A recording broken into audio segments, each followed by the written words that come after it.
ಒಂದು ಕಡೆಗೆ ಇವತ್ತು ಈದ್ ಮಿಲಾದ್ ಮೆರವಣಿಗೆ ಇದೆ, ಇನ್ನೊಂದು ಕಡೆಗೆ ಮಂಗಳೂರು ಚಲೋ ಕೂಡ ಮಾಡಿದ್ದಾರೆ. ನಾಗಮಂಗಲದಲ್ಲಿ ಮೊನ್ನೆ ಆದಂಥ ಬೆಳವಣಿಗೆ ಈಗ ಎಲ್ಲ ಕಡೆಯೂ ಕೂಡ ಕಿಡಿ ಹೊತ್ತೋ ರೀತಿಯಲ್ಲಿ ಆಗಿದೆ. ಅದರ ಮಧ್ಯದಲ್ಲಿ ಸವಾಲು ಹಾಕುವಂಥವ್ರು ಕೂಡ ಕೆಲವೊಂದಿಷ್ಟು ಕಿಡಿಗೇಡಿಗಳಿದ್ದಾವೆ, ದುಷ್ಟರ ಇರ್ತವೆ, ಹುಳುಗಳು ಇರ್ತವೆ. ಅಂಥ ಪರಿಣಾಮವಾಗಿ ಈಗ ಸವಾಲನ್ನು ಸ್ವೀಕಾರ ಮಾಡಿ ಇವತ್ತು BC ರೋಡ್ ಚಲೋ ಅನ್ನ ಮಾಡಿದರು.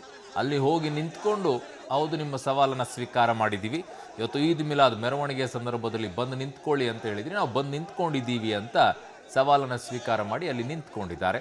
ಪೊಲೀಸರು ಕೂಡ ನೂರಾರು ಸಂಖ್ಯೆಯಲ್ಲಿ ಜಮಾವಣೆ ಆಗಿದ್ದಾರೆ. ಶರಣ ಪಂಪ್ವೇಲ್ ಮತ್ತು ಪುನೀತ್ ಅತ್ತಾವರ್ನ ವಶಕ್ಕೆ ಕೂಡ ಪಡ್ಕೊಳ್ಳುವಂಥ ಕೆಲಸವನ್ನು ಮಾಡಿದ್ದಾರೆ. ಈಗ ಹಿಂದೂ ಕಾರ್ಯಕರ್ತರು ಮತ್ತು ಪೊಲೀಸರ ನಡುವೆ ನೂಕಾಟ ತಲಾಟೆ ಎಲ್ಲ ಆಗಿದೆ, ಬ್ಯಾರಿಕೇಡನ್ನು ತಳ್ಳಿದ್ದಾರೆ. ಭಾರೀ ಹೈ ಡ್ರಾಮಾ ಮಂಗಳೂರಿನ BC ರೋಡ್ನಲ್ಲಿ ಆಗ್ತಾ ಇದೆ.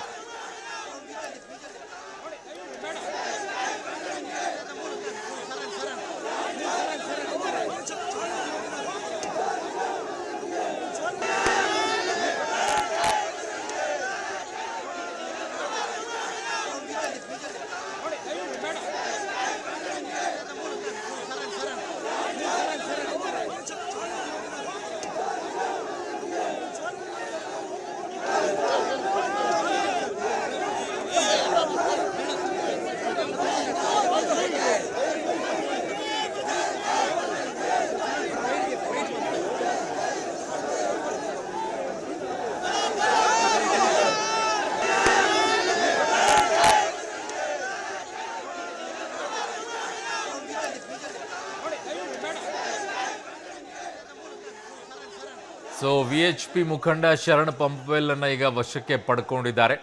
ಕಾರಣ ಅವರಲ್ಲಿ BC ರೋಡಿಗೆ ಬನ್ನಿ ಅಂತ ಅಂದಿದ್ರು, ಇವರು ಆ ಸವಾಲನ್ನು ಸ್ವೀಕಾರ ಮಾಡಿ BC ರೋಡಿಗೆ ಹೋದ್ರು, ಪೊಲೀಸರು ವಶಕ್ಕೆ ಪಡ್ಕೊಂಡ್ಬಿಟ್ರು. ರೋಡಿಗೆ ಹೋದ್ರೂ ವಶಕ್ಕೆ ಪಡ್ಕೊಳ್ಬೇಕಾ? ನಮ್ಗೆ ಅರ್ಥ ಆಗ್ತಾ ಇಲ್ಲ.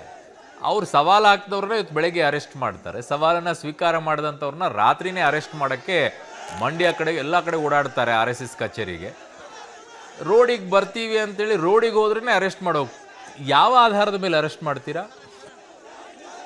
ಯಾವ ಆಧಾರದ ಮೇಲೆ ಅರೆಸ್ಟ್ ಮಾಡೋದು ಪೊಲೀಸರು?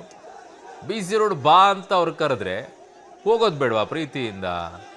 ಅವ್ರು ಪಾಪ ಪ್ರೀತಿಯಿಂದ ಹೋಗಿದ್ದಾರಪ್ಪ BC ರೋಡಿಗೆ, ಬಂದಿದ್ದೀನಿ ನೋಡಪ್ಪ ಅಂತ ಹೇಳಿ ಅರೆಸ್ಟ್ ಮಾಡಿಬಿಟ್ಟಿದ್ದಾರೆ ಪೊಲೀಸರು. ಈಗ ಅಲ್ಲಿ ಭಾರಿ ಹೈ ಡ್ರಾಮಾ ಆಗ್ತಾ ಇದೆ.